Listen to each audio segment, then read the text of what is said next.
My name is Marg Spoelstra, and I'm the Executive Director of Autism Ontario, and I'm here with my colleague, Kat Buchan, who's at the very back there. Some of you had a chance to speak with us at our booth, our table, and we are delighted to be here today.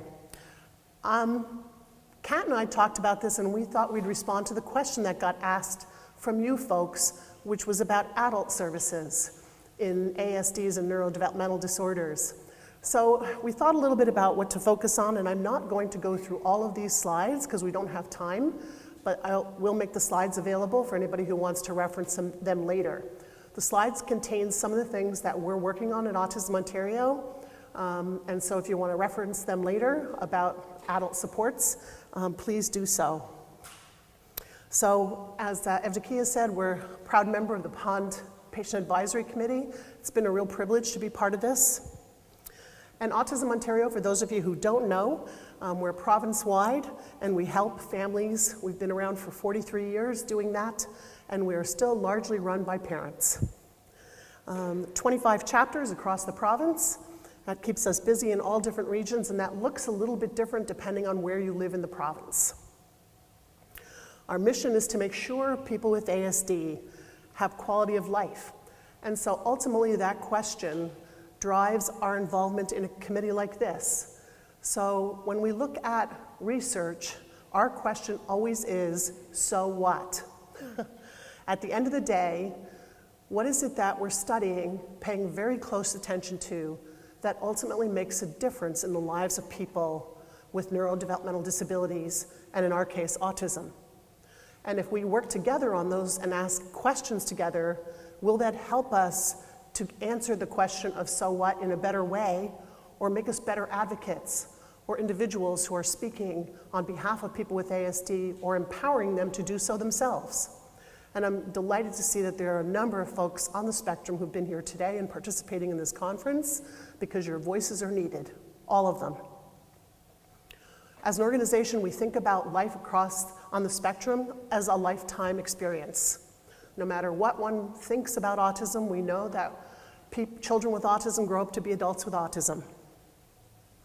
We do a lot of different work at a provincial level. I'm not going to go through this list, other than to say we have a lot of resources and are out in the community in a wide variety of ways.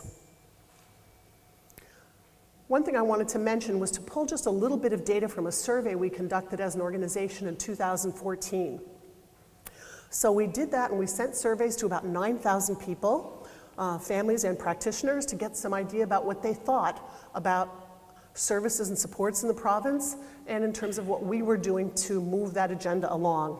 So I'm not going to go through all the results of that, but I wanted to comment on a couple of things. So we had about 1,750 responses, which is pretty good.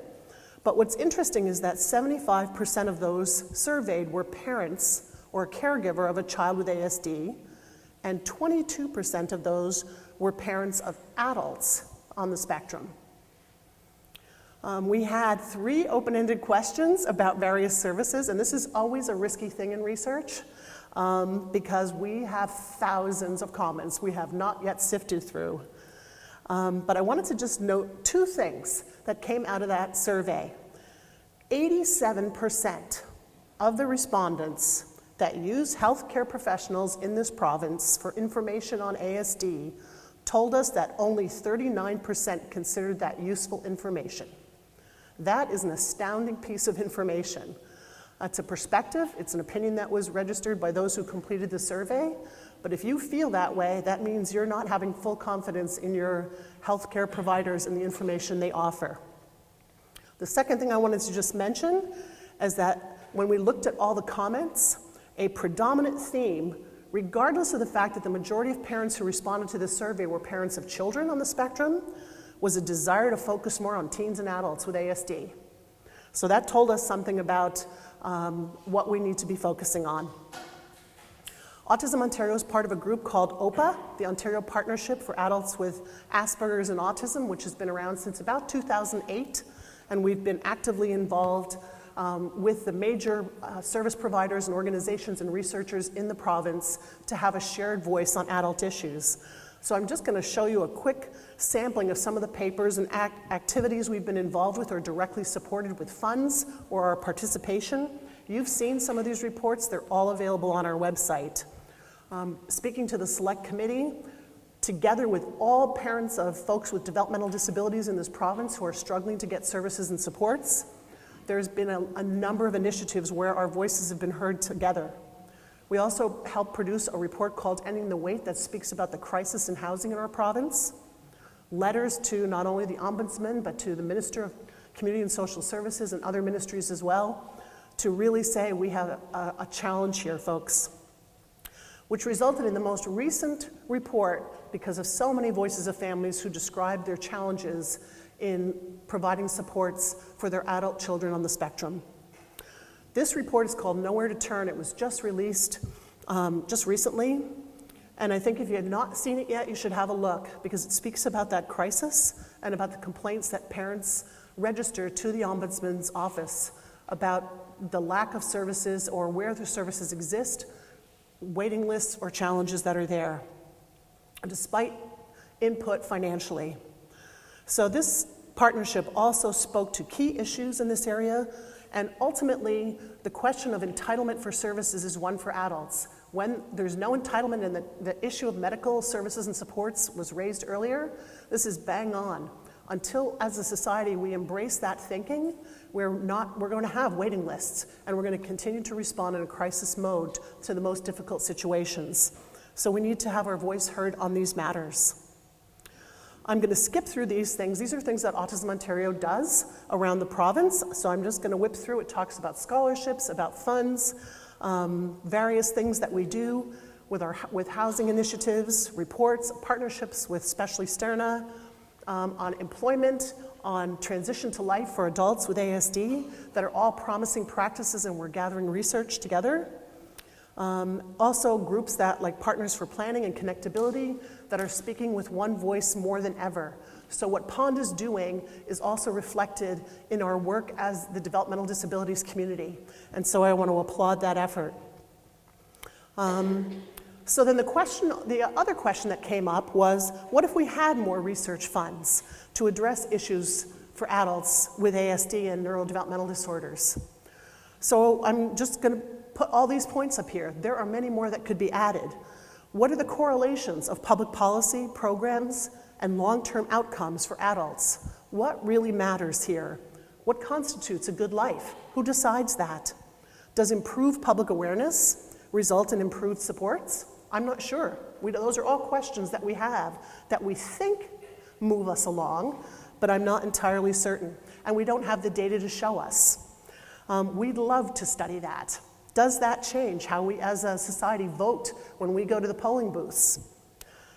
Is there a good cost-saving analysis of crisis intervention over sustained just-in-time supports? We have some ideas about that. We tend to borrow from other countries rather than having those ourselves. We actually don't even know who all has ASD in this province.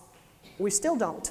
We don't have a way to track it that's consistent or tell us who. So how do we know we're moving the needle without that information? What are those health issues compared to the general population? We see interesting studies, but the question is, how does that compare to what we see in the general health?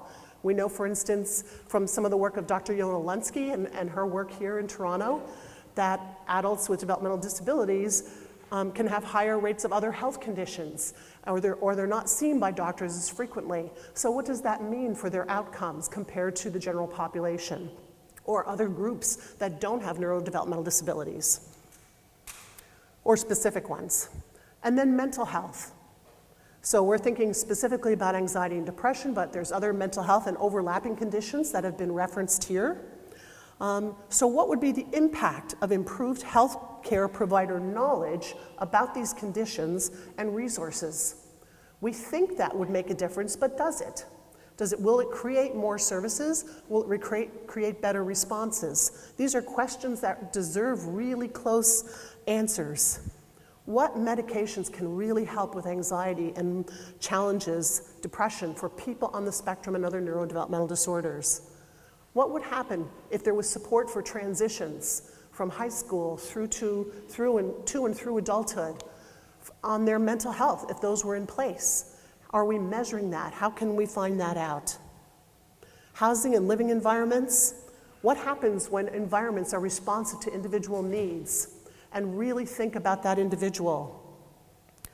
Impact of diet. We heard some interesting presentations today, and also about the probiotics. How can we really pay close attention? I'm delighted to hear some of those results. But what are those key considerations across the lifespan? Those of you with children on the autism spectrum know what that diet looks like. It's kind of white looking and fried when given a choice. Does that actually have an impact over time on one's health and mental health? I don't know. I think so. I think other study and other research makes us think that.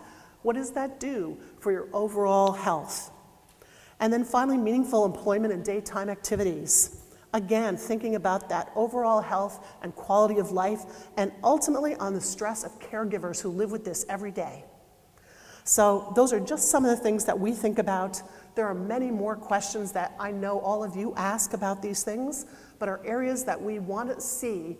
What does this research do at the end of the day, and what can we learn from it that will help us be effective advocates for the children, for the adults in this case in particular, and what can we do to collaborate on those things more meaningfully? Thank you.